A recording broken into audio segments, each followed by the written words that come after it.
K2 Weather every hour is brought to you by Teplic Laser Vision, your vision for the future.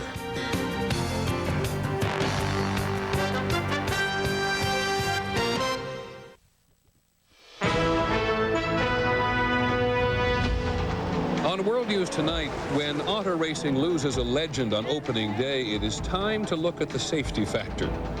The United States and Saddam Hussein again. What difference does bombing him make? The Oklahoma City Memorial Museum, dedicated by the president today. Tim McVeigh is supposed to be executed in May. And forced to retire at 60. Do you really lose your edge? The government hasn't changed the rules for some jobs in 40 years. From ABC News World Headquarters in New York, this is World News Tonight with Peter Jennings. Good evening, everyone. In many parts of the country tonight, millions of racing fans are still shocked by the death of a racing legend. The Daytona 500 is a landmark event on President's Day weekend, and when stock car's reigning star, Dale Earnhardt, smashed into a wall and was killed just before the finish, it cast a tremendous pall over the sport and its opening day celebration. So we go first to ABC's Ron Claiborne. On the final lap, Dale Earnhardt was actually holding back, blocking a pack of cars behind him to give his son Dale Jr. a chance to win the race. Then came the bump that sent him straight into the wall. At first, few in the crowd realized how serious the accident was. Doctors who responded knew it was fatal. I could tell. It broke my heart what was happening. Today, Earnhardt's fans returned to the Daytona Speedway to pay tribute to him. Every Sunday, you know, win or lose, he just did a great job. Michael Waltrip, who was on Earnhardt's team, won the race. Dale Jr. finished second. In the twinkle of an eye, you're in the presence of the Lord. And that's where I think Dale is. Earnhardt had survived a much more spectacular mishap here at Daytona in 1997. But crashes like yesterday's, where the car hits the retaining wall head on, are actually deadlier. Earnhardt was one of the major figures in transforming stock car racing from a small regional sport to what it is today. A huge television spectacle generating billions of dollars in TV revenues, corporate sponsorships, and merchandise sales. He was called the Intimidator and was known to be tough, swaggering, hard-driven, and a winner of 76 races, including the 1998 Daytona 500. This is the greatest time I've ever had in victory lane right here. This is it. 8 racers have died in the last decade, and now Dale Earnhardt is the 9th. This one will be, I think, tougher to take than any of the others because he was such a presence in the sport. With Earnhardt's death, Peter, stock car racing has lost its greatest champion, and to some even more, it has lost the very soul of the sport. Thanks very much, Ron Claiborne. In Florida tonight, 4 drivers, by the way, have died on the NASCAR circuit in the last year, and later in the program, we'll take a closer look at NASCAR and safety. In Oklahoma City today, President Bush dedicated a memorial museum to the 168 people who died in the bombing of the federal building almost 6 years ago now. Mr. and Mrs. Bush signed plastic cards which were placed on a wall of personal messages commemorating the victims.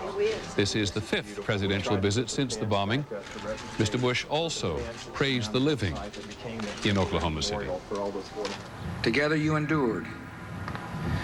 You chose to live out the words of St. Paul. Be not overcome of evil, but overcome evil with good. Many of the victims' families were there today, their lives so utterly changed by what the bomber, Tim McVeigh, did. Now that McVeigh has waived his rights to any sort of a pardon, he is scheduled to be executed on the 16th of May. ABC's Bob Jameson has kept in touch with many of those families, and he was in Oklahoma City today. Hundreds of those whose lives were changed forever were among the first to see the museum's haunting images. Tributes to each of the 168 who died. Graphic reminders of the 19 children killed in the daycare center. For many, the heartbreaking images reinforced their determination to see Timothy McVeigh die. Diane Leonard's husband was a Secret Service agent who was killed in the bombing. When someone takes the life of another person, the penalty for that should be death. He executed 168 people. My wife was one of them. And when you break the law, then you have to pay the consequences, and his consequences is death. 250 survivors and family members have asked to witness McVeigh's execution, many more than the federal prison in Terre Haute, Indiana can accommodate. So they want a closed-circuit feed they can watch in Oklahoma. Support has come from McVeigh himself, who sent a letter to an Oklahoma newspaper calling on authorities to hold a true public execution, allow a public broadcast. Not every victim of the bombing here wants McVeigh put to death. Some say he should rot in prison. Others worry he could become a martyr for anti-government extremists. If the government can kill him by allowing him to be executed, then he had every right to be at war with the government and to kill men, women, and children. And there is Bud Welch. His lifelong opposition to the death penalty wasn't shaken by the death of his 23-year-old daughter, Julie. I have to look back on the grand old question for Christians, what would Jesus do? And I don't think Jesus would pull the switch. For some, watching the execution won't be enough. All of this is built up, and then when they see it, you know, the common reaction is, this is it, because they die so peacefully. Today, as they return to the place where the Murrah building stood, now a sweeping memorial, there is some agreement among the victims. If there's one thing we've learned, it's that we wouldn't wish this on our worst enemy. It's never ending. Bob Jimison, ABC News, Oklahoma City. And now the United States and Saddam Hussein. The Pentagon said today that American and British raids on Iraq on Friday hit 7 facilities that link radar and missile sites to their command centers. There's no way to verify this, but the Pentagon says that 20 radar sites were hit as well. The U.S. and Britain have attacked Iraq many, many times in the last 10 years. It's often referred to as preventive retaliation, and it is virtually impossible to know what effect it has on Saddam Hussein. ABC's Jim Wooten is in Baghdad tonight. In the streets today, another huge demonstration with all the usual fury toward America and Israel as well, regarded by most Iraqis as co-conspirators against their country, their president. No surprise to anyone, including the White House. Not so predictable, the quick condemnation of the airstrikes by some of America's traditional allies and the reluctance of others to endorse them. Old Gulf War partners now taking sides with Saddam or simply keeping silent. Today, the French foreign minister described the raids as illegal, and Egypt's trade minister in Baghdad called them illegitimate. In fact, the coalition that fought together 10 years ago is together no more. And on the eve of a UN review of sanctions against Iraq, the U.S. is increasingly isolated in its hardline policies toward Saddam. And in this city, Friday's raids seem to have reminded Iraqis that Saddam is still their hero and the new American president, the villain. This elderly fellow speaks of national unity. We are all Saddam, the children, the women, everybody is Saddam. As for Mr. Bush, this woman says he's a bastard, a coward. And Americans in general, they don't consider us human beings, she says. The newspapers here are calling for revenge against Kuwait and Saudi Arabia for their friendship with America. Not likely, for Saddam is no longer seen as a serious threat to the region. But neither is he seriously threatened at home. Indeed, the bombing does not seem to have weakened his hold on power at all. Jim Wooten, ABC News, Baghdad. The United Nations has issued a very tough report on global warming today, and because it's a sensitive issue, government representatives went over it line by line before saying the following. Man-made climate change will lead to more freak weather changes, including cyclones, drought, and floods. Massive displacement of populations. The poorest countries will suffer the most, and there will be a potentially enormous loss of life, greater risk of disease, and the extinction of entire species. Scientists have been warning about this for years. The UN says today that economic loss alone has gone from $4 billion a year in the 1950s to $40 billion a year in 1999 and continuing to go up.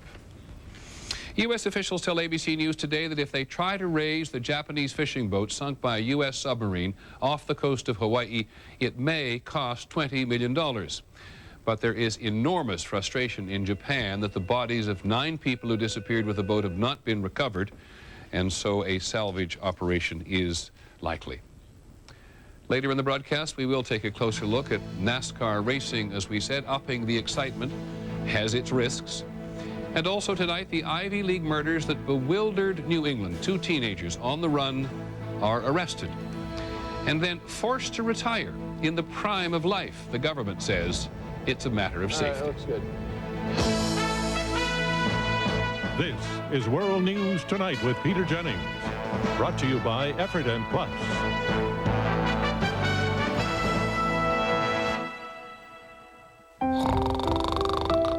When dentures dream, they see the perfect denture cleanser. One with the stain-fighting power of Effordent and the freshening power of Listerine. Well, little friend, dream no more. It's really here. It's called Effordent Plus. It's extra fresh, and nothing gets your dentures cleaner. Effordent Clean and Listerine Fresh. That's Effordent Plus. In this place, I see a lot of gas. I also see a lot of folks taking medicines that don't fight gas. But Gas-X has the most powerful medicine to relieve gas fast. Nothing I've seen works faster. Gas-X beats the bloat fast.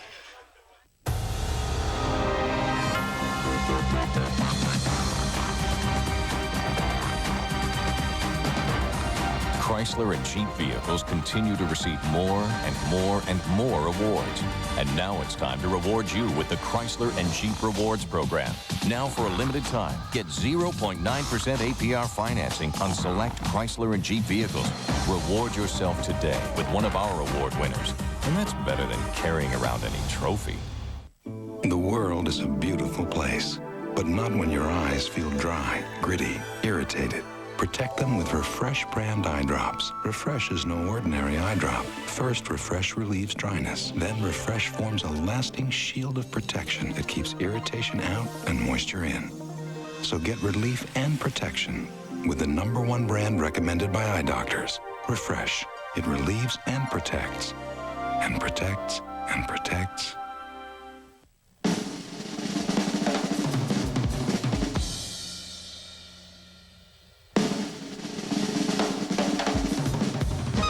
Pepto-Bismol, from heartburn to diarrhea, because you never know. In Central Florida, firefighters are trying to contain a wildfire that has already burned 9,000 acres of swampy land. Part of the interstate between Tampa and Orlando has been closed down because of the smoke. Officials say that Florida's drought and recent freezes have made the state more prone to wildfires than it was in 1998, when fire burned 500,000 acres. In Indiana today, sheriff's deputies arrested 2 teenage boys wanted in the killing of a married couple who were professors at New Hampshire's Dartmouth University. When Hoff and Suzanne Zantop were killed last month, the community of Dartmouth was totally mystified about who and why might have done it. With the latest, ABC's Dan Harris. After abandoning their car at a truck stop in Massachusetts, the 2 young suspects, Robert Tulloch and James Parker, began hitching rides across the country. Last night, police say the teenagers got a ride with a truck driver in New Jersey. The young men told the driver they were on their way to California. As the truck headed into Indiana, the driver, unaware he had 2 fugitives in his cab, got on the CB radio to ask if any other truckers could take the boys further west. On a hunch, Sergeant Bill Ward of the Henry County, Indiana Sheriff's Department was monitoring CB traffic after having seen a TV report on the fugitives. So I just got in and said, hey, he says, why don't you just drop them off at the fuel desk and someone will pick them up in a few minutes. The trucker dropped the boys off at this truck stop in Spiceland, Indiana at about 4 this morning, and the local sheriff's deputies moved in. They appeared to be very surprised. They didn't expect us to move in around them so quickly. New Hampshire's Attorney General has not yet said what the boys' motive might have been or if he even knows it. I'm not intending to be flippant, but this is not law and order. We don't do this in 35 minutes. We do this at the pace that the information comes to us. While the Attorney General won't say what led his investigators to Tulloch and Parker, a sheriff in Vermont says the boys became suspects after one of them bought a military-style knife on the internet. On the Dartmouth campus, where they're unaccustomed to sensational murders, the arrests have restored some sense of normalcy. It's a relief, and I mean, it shows that it's moving in the right direction. It's moving towards resolution. If they're convicted of committing these violent crimes in this pastoral place, the 2 honor students will face life in prison without parole. The Attorney General has not ruled out the death penalty. Dan Harris, ABC News, Hanover, New Hampshire. When we come back, we'll go back to the NASCAR story, the high price of excitement. A closer look at speed and safety.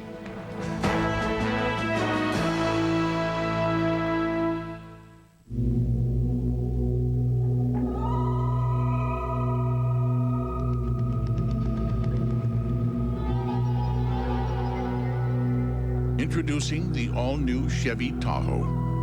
Now offering a 3rd row of seats that's light and easier to handle than anything else out there. It's nowhere near anything. The new Chevy Tahoe, like a rock. New from the makers of Imodium, a fast, effective way to relieve the discomfort of gas. Introducing Gas Aid, maximum strength. Restore yourself with new Gas Aid from the makers of Imodium.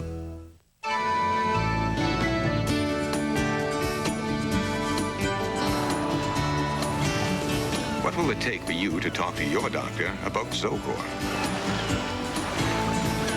Zocor, be there. I was on top of the world, and just like that, I had a stroke. Now I take Bayer aspirin every day to help prevent another stroke. And when my body is sore, there's extra strength Bayer. It's that strong. Be sure to talk to your doctor before you begin an aspirin regimen. It's great to be back. We are healthy, strong, energetic, even sexy. We drink Ensure when we can't eat nutritious foods like these. Ensure has vitamins and minerals like in vegetables, calcium like in milk, and protein like in fish. From Ensure High Calcium to Ensure High Protein to Ensure Plus, it's a source of complete balanced nutrition, so we can get the most out of life. Ensure, drink to your health. And now Ensure is richer, creamier, and tastes better than ever in delicious new tastes. Grandmom couldn't come with us. Chronic bronchitis or emphysema associated with COPD can keep you from doing simple things. Sometimes she can't breathe right. But taking Ceravent helps me take fuller breaths. Nothing can reverse COPD, but taking Ceravent twice a day can help improve your lung function around the clock. Ceravent should not replace fast-acting inhalers for sudden symptoms or be taken more than twice a day. Some people may experience increased blood pressure, heart rate, or changes in heart rhythm. Ceravent is prescription medicine and may not be right for everyone. Tell your doctor if you have a heart condition or high blood pressure, or take MAOIs or tricyclic antidepressants. Ask your doctor if Ceravent is right for you and start taking fuller breaths. So we're going to take a closer look at NASCAR and safety tonight. What a difference a day makes. The chairman of NASCAR, which stands for the National Association for Stock Car Auto Racing, said today that this is a tough period in NASCAR history. Yesterday, he told a meeting of drivers the sport had finally arrived. NASCAR has just signed its first network television contract for all its races. 250 million people already watch NASCAR on television every year. And with nearly 11 million people actually going to the races, it is the fastest growing spectator sport in the country. And now, with the death of Dale Earnhardt, the old questions about safety are back. Here's ABC's Aaron Brown. All car racing, NASCAR included, is a delicate balance between safety and speed. That's the excitement.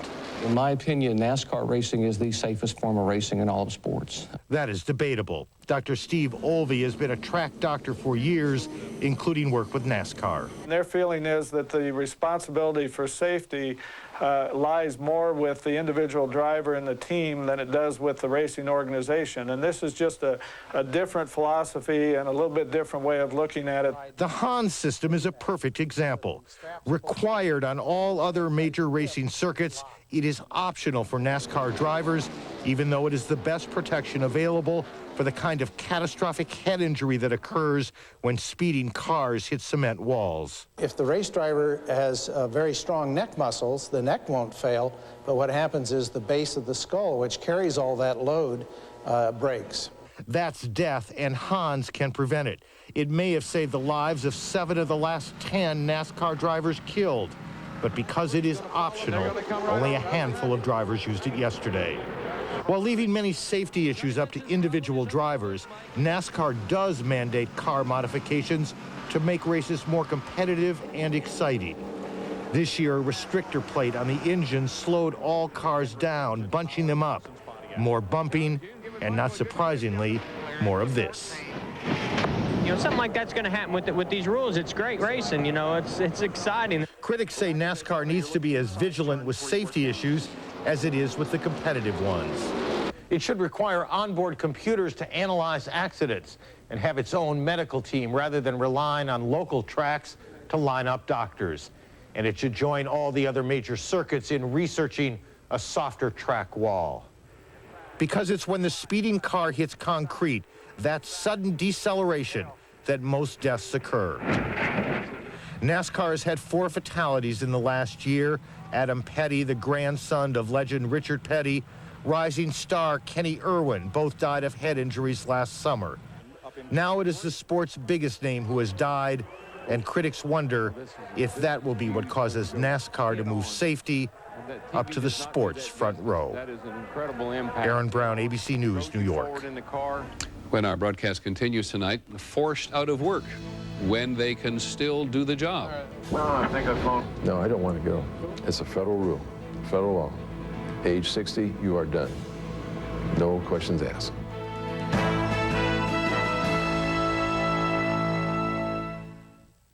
Welcome to a hot spot where pain and discomfort dwell. It's down at the end of Acid Street, the Heartburn Hotel. Well, your stomach's are burning, baby. The acids are churning, baby. You're getting heartburn all the time. Well, you change the way you're eating. You're getting exercise. You're treated for 2 days a week or more. The acid starts to rise. Prescription Prevacid can mean 24-hour relief from acid reflux disease. Prevacid turns off tiny pumps that produce acid. It has a low occurrence of side effects, such as diarrhea, abdominal pain, and nausea. Ask your doctor if Prevacid is right for you. So leave your heartburn behind. Yeah. Don't get that, Frank. Hello? Baxter! Meow, meow, meow, meow, meow. 4 delicious flavors make Meow Mix taste so good, cats ask for it by name. Meow, meow, meow. It's Baxter! I need to feel strong. I need her. Because we all need something different to feel our best. One A Day has created different formulas. One especially for women. One for men. One for people over 50. One A Day. We've got just what you need. It's the only vehicle of its kind with full-time all-wheel drive and a 325-horsepower V8. Is it possible the ultimate performance and control machine isn't German, isn't Italian, and isn't a car? Introducing the GMC Sierra C3.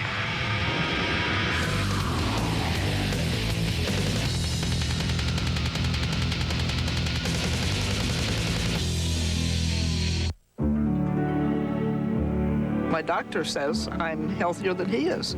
Tylenol Arthritis Pain Extended Relief. As effective as the most prescribed arthritis pain medicine, but much gentler to your stomach. When I swim, I'm free.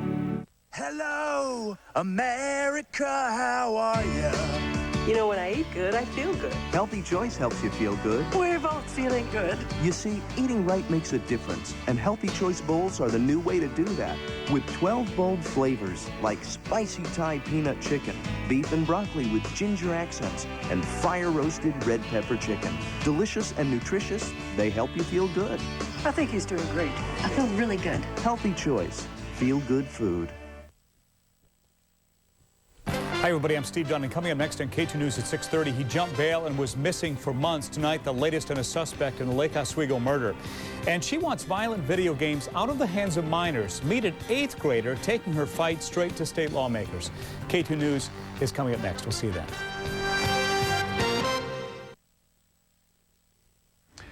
A Gallup poll released this President's Day asked Americans who they believe were the greatest presidents. Ronald Reagan came first, followed by John F. Kennedy and Abraham Lincoln, and Bill Clinton was fourth. A survey of 58 leading historians last year put Lincoln, Franklin Roosevelt, Washington, and Theodore Roosevelt in the top 4. Mr. Reagan was 11th, and Mr. Clinton 21st. Finally this evening, aging out, forcing workers to retire by a certain age. As people begin to live longer and healthier lives, that practice is beginning to fade away, but there are still notable exceptions. And last week, Alaska Senator Frank Murkowski proposed raising the mandatory retirement age for airline pilots to 65. Today, they have to quit in their prime. Here's ABC's Aaron Hayes. All right, that looks good. Captain Richard Alice. All right, finished, and when you're ready, standby power. Is by all accounts a terrific pilot. 36 years of flying, healthy, a great career. It's been a real pleasure flying you folks around. I think I've flown probably 2 million passengers at least. But this was his last day on the job. He's turned 60. Retirement is mandatory. Well, that's it. No, I don't want to go. It's a federal rule, federal law. Age 60, you are done. No questions asked. This year, more than 1,500 airline pilots will turn 60 and have to retire at an age more and more believe when those pilots may actually be at their flying best.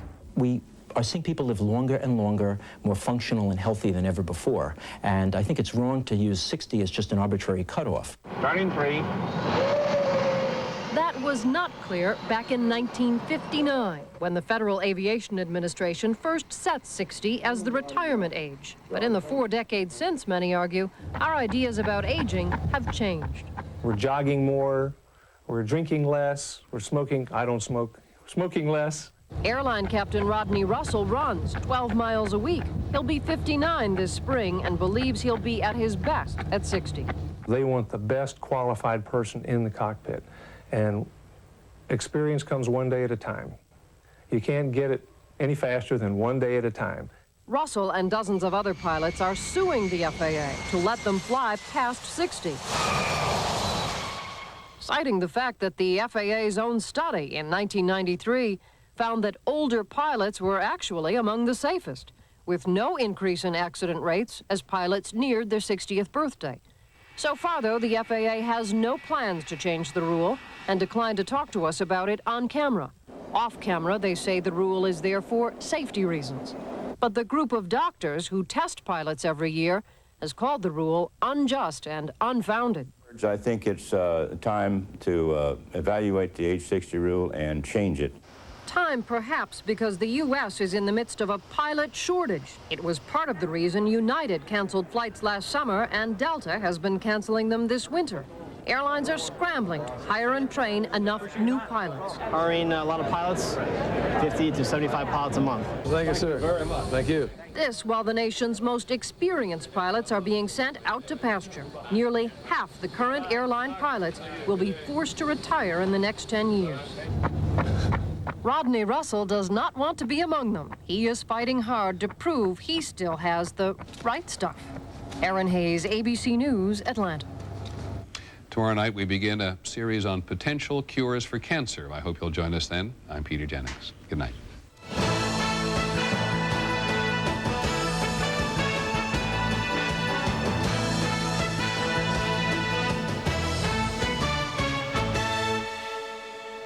For Judy Garland, the spotlight came early. God! But staying on top had its price. And she would risk everything but her family. I'm a good mother. Life with Judy Garland, Me and My Shadows, Sunday 9/8 Central on ABC. Connecting you to your world. This is K2 News. Good evening, I'm Steve Dunn. I'm Paul Lenman. Good evening. A murder suspect was the subject of a 3-month manhunt after he jumped bail for armed robbery and kidnapping. 26-year-old Damian Douglas is now back in jail for the murder of a Lake Oswego man last week. But the DA and law enforcement say he never should have been let out in the first place. K2's Trey Thomas has our story. Detectives pick up the loot and carry away the SKS semi-automatic rifle used by Damian Douglas to rob and hold 7 people hostage at the Wilshire Tavern last year. They were basically rounded up at gunpoint, forced back in the tavern where they were robbed. Douglas and his accomplice were arrested and charged with more than 20 Measure 11 felonies. The Multnomah County Sheriff's Office sent a letter to the judge saying Douglas should not be a candidate for house arrest. The report stated a gun was used in the crime, so there was a concern for public safety. The